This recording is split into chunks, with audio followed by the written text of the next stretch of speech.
৩০ বছর পর সালমান শাহ হত্যার বিচার, গ্রেপ্তার হয়েছে খলনায়ক ডন। আপনারা জেনেছেন। আমরা নিঃসন্দেহে আমরাও এটা প্রত্যাশা করি যে সঠিক তদন্তের মাধ্যমে, সঠিক প্রমাণের মাধ্যমে সঠিক বিচার হোক, সালমান শাহরও সঠিক বিচার হোক বা সালমান শাহ সঠিক বিচার পাক, এটা আমরাও চাই। এটা তার একটা অধিকার।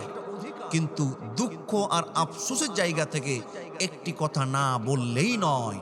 আমার দেশে হিরো আলমের বিচার হয়, আমার দেশে ডিপজলরা বিচার পায়, কিন্তু কোরআনের পাখি আল্লামা দেলোয়ার হোসাইন সাইদি সাহেব আলেম ওলামাদের বিচার পাওয়ার পক্ষে অধিকাংশ বুদ্ধিজীবীদের কিন্তু কোনো ভূমিকা দেখা যায় না।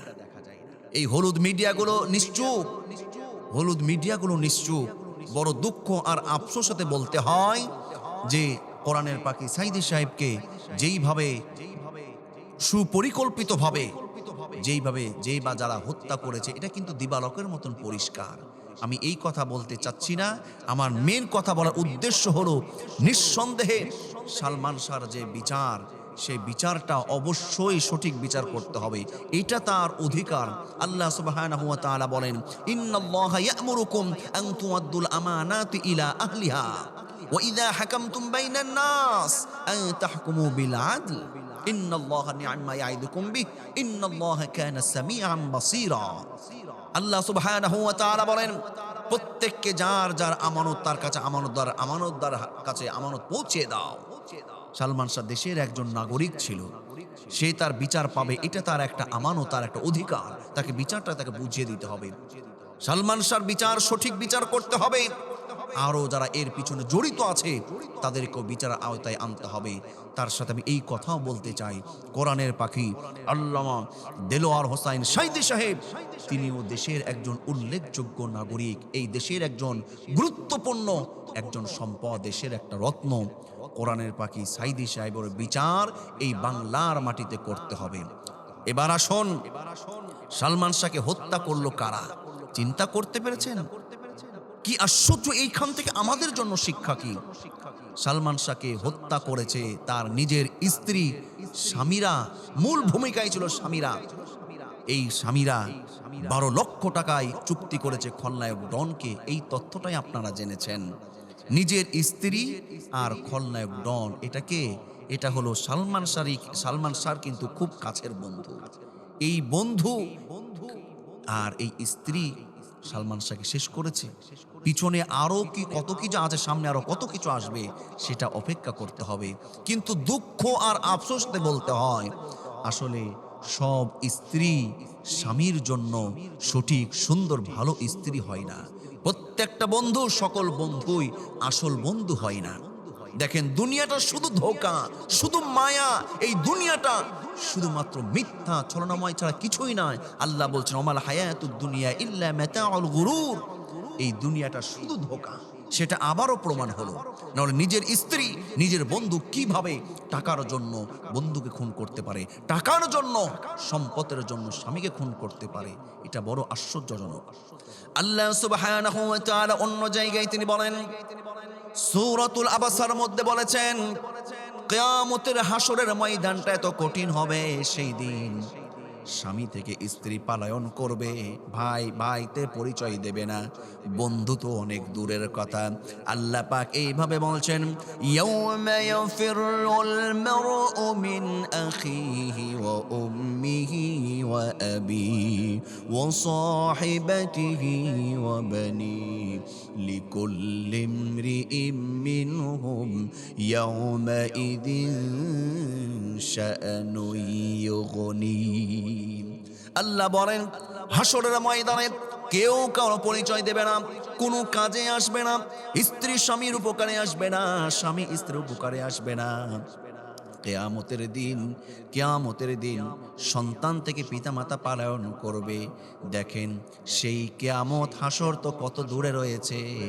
এই দুনিয়াতে সামান্য কিছুর জন্য স্ত্রী স্বামীকে পর করে দিয়েছে, নাউজুবিল্লাহ।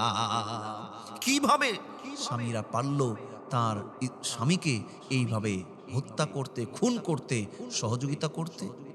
এই জন্য সুন্দর জীবনযাপন করতে হবে, সুন্দরভাবে নিজেকে তৈরি করতে হবে। এক নম্বর যে বিষয়টা, আমাদেরকে নেক আমল করতে হবে। পরকালে আপনার জন্য সাথী হবে ধন সম্পদ, এইগুলো কোনো কিছুই পরকালে আমার জন্য কাজে আসবে না।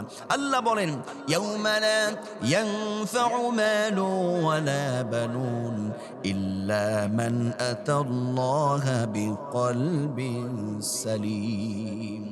সেই দিন ধন সম্পদ সন্তান সন্ততি কোনো কাজে আসবে না, তবে শুধু সুস্থ অন্তর এবং আল্লাহর জন্য যে কাজ করেছে এই সুস্থ অন্তর সেই দিন আপনার কাজে আসবে। তাহলে আমি বলবো, এই দুনিয়ার মোহে পড়ে, দুনিয়ার খেলতামাশায় পড়ে নিজের জীবনটাকে নষ্ট করে দিয়েন না, নিজের জীবনটাকে নষ্ট করে দিয়েন না, নিজের জীবনটাকে নষ্ট করে দিয়েন না। ভালো আমল ছাড়া কেউ আপনার পাশে সেই দিন থাকবে না। আমি শেষ কথা আবার এই কথাই বলতে চাই, আমরা সালমান শাহ হত্যার, সালমান শাহ খুনের সঠিক বিচার আমরা চাই। সঠিক তদন্তের মাধ্যমে সঠিক বিচার করতে হবে। তার সাথে সাথে এই আহ্বানটাও আমি করতে চাই, ৩০ বছর পরেও যদি সালমান শাহ হত্যার বিচার করা সম্ভব হয়, কোরআনের পাখি আল্লামা দেলওয়ার হোসাইন সাইদি সাহেব রহমাতুল্লাহ আলাই, ওনার বিচার করতে আমাদের আপত্তিটা কোথায়? আমি এই কথাই বলতে চাই, কোরআনের পাখিকে হত্যা করার পিছনে যে বা যারা যেইভাবে সহযোগিতা করেছে, যে বা যারা খুন করেছে, হত্যা করেছে, ৩০ বছর পরেও যদি সালমান শাহ হত্যার বিচার হয় বাংলার মাটিতে, ৩০ কেন ৫০ বছর পরে হলেও ইনশাআল্লাহ সাইদির হত্যার বিচার এই বাংলার মাটিতে হবেই হবে ইনশাআল্লাহ। ولا بنون إلا من أتى الله بقلب سليم।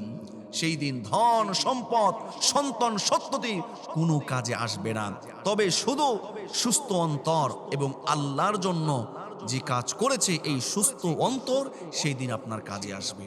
তাহলে আমি বলবো, এই দুনিয়ার মোহে পড়ে, দুনিয়ার খেলতামাশায় পড়ে নিজের জীবনটাকে নষ্ট করে দিয়েন না, নিজের জীবনটাকে নষ্ট করে দিয়েন না, নিজের জীবনটাকে নষ্ট করে দিয়েন না। ভালো আমল ছাড়া কেউ আপনার পাশে সেই দিন থাকবে না। আমি শেষ কথা আবার এই কথাই বলতে চাই, আমরা সালমান শাহ হত্যার, সালমান শাহ খুনের সঠিক বিচার আমরা চাই। সঠিক তদন্তের মাধ্যমে সঠিক বিচার করতে হবে। তার সাথে সাথে এই আহ্বানটাও আমি করতে চাই, ৩০ বছর পরেও যদি সালমান শাহ হত্যার বিচার করা সম্ভব হয়, কোরআনের পাখি আল্লামা দেলওয়ার হোসাইন সাইদি সাহেব রহমাতুল্লাহ আলাই, ওনার বিচার করতে আমাদের আপত্তিটা কোথায়? আমি এই কথাই বলতে চাই, কোরআনের পাখিকে হত্যা করার পিছনে যে বা যারা যেইভাবে সহযোগিতা করেছে, যে বা যারা খুন করেছে, হত্যা করেছে, ৩০ বছর পরেও যদি সালমান শাহ হত্যার বিচার হয় বাংলার মাটিতে, ৩০ কেন ৫০ বছর পরে হলেও ইনশাআল্লাহ সাইদির হত্যার বিচার এই বাংলার মাটিতে হবেই হবে ইনশাআল্লাহ।